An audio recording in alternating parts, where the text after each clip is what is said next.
Donc merci d'être avec nous. On est vraiment très contents de passer cette soirée en votre compagnie.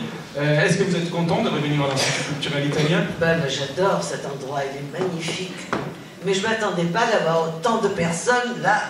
L'une des protagonistes du cinéma italien, oui, bien sûr, peut-être la protagoniste. Tout à l'heure, tu nous racontais quelque chose que j'aimerais que tu rappelles.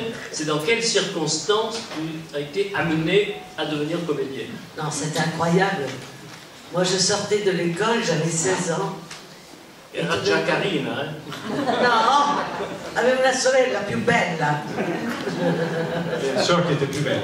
Oui, ma soeur était très très belle. Et c'est elle qui voulait faire du cinéma, pas moi. Donc, dès que je vois ces deux metteurs en scène, moi je cours et je m'en vais en courant. Et la directrice, elle appelle mon papa. Et papa, il dit oui, elle va le faire. C'est papa qui a décidé. Elle commence dans un film de Monicelli où elle a un petit rôle, c'est dans I Soliti Ignotti.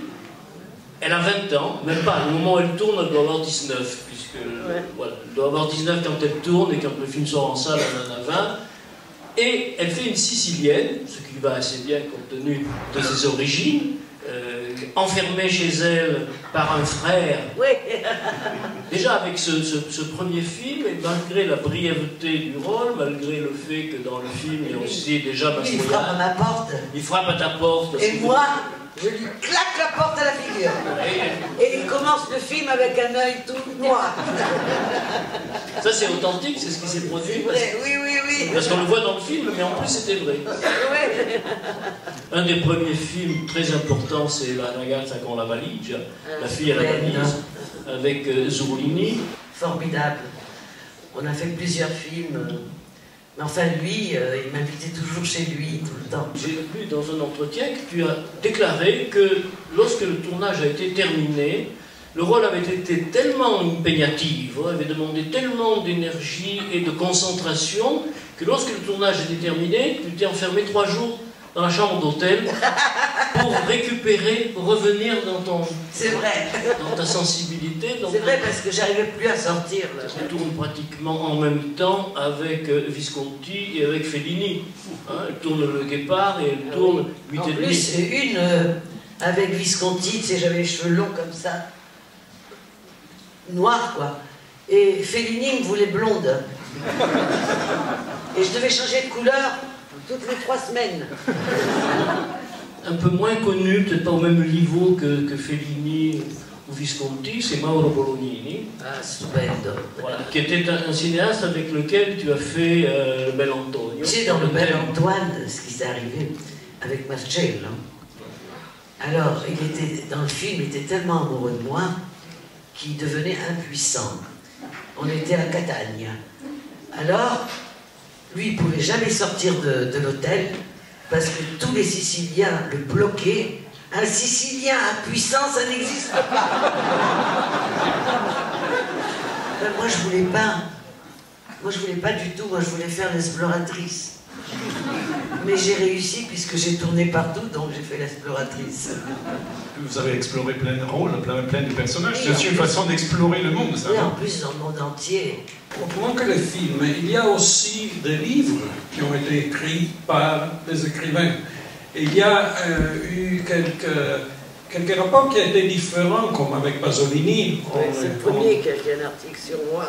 Oui, Pasolini, c'est le premier qui a écrit un article sur Claudia Cardinale et il parlait de notre regard. Et puis, il y a eu Moravia, surtout. Ah ben oui, et lui aussi, moi je l'ai rencontré quand encore j'avais fait juste un film avec Pietro Germi, un de mes débuts. Et Moravia, il me dit viens chez moi. C'est Maledetto Imbroglio, si. Et il m'invite chez lui et il écrit un livre sur moi. Il me faisait mourir de rire parce qu'il faisait tout sur la machine. Et quand il faisait ça, elle lui tombait par terre.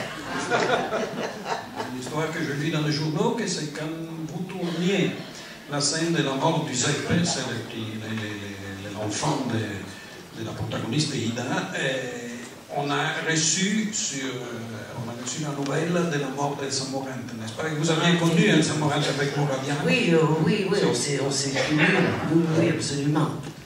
Pendant le tournage. Et elle était comment?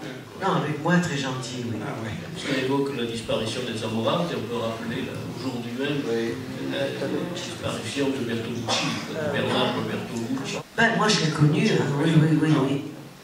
Non, c'est un grand. Ah là, quand j'ai su la nouvelle, c'était terrible. Il faut rappeler, c'est que vous continuez de tourner encore aujourd'hui. J'ai 80 ans. Là, j'ai encore 2 pièces de théâtre à faire et j'ai aussi des propositions de films sans arrêt. Bon, pour moi, la chose importante, c'est le scénario, l'écriture. Et donc, je disais, vous continuez de tourner, et donc ce soir, dans une petite demi-heure, on va vous présenter au public votre dernier film, Nobili Bugie. Fantastico. Dans le monde entier, c'est sorti. Tu as dit une fois que le cinéma appartenait aux rêveurs, le cinéma est passion, le cinéma c'est tout ça. Tu as fait nous beaucoup rêver. On l'a doublé avec une autre voix, parce qu'on trouvait qu'elle avait la voix trop rock. Oui, on disait... Alors que cette voix est une merveille. Quelle voix, là, celle-là. C'est à quel moment qu'on a commencé à reconnaître votre voix dans les films?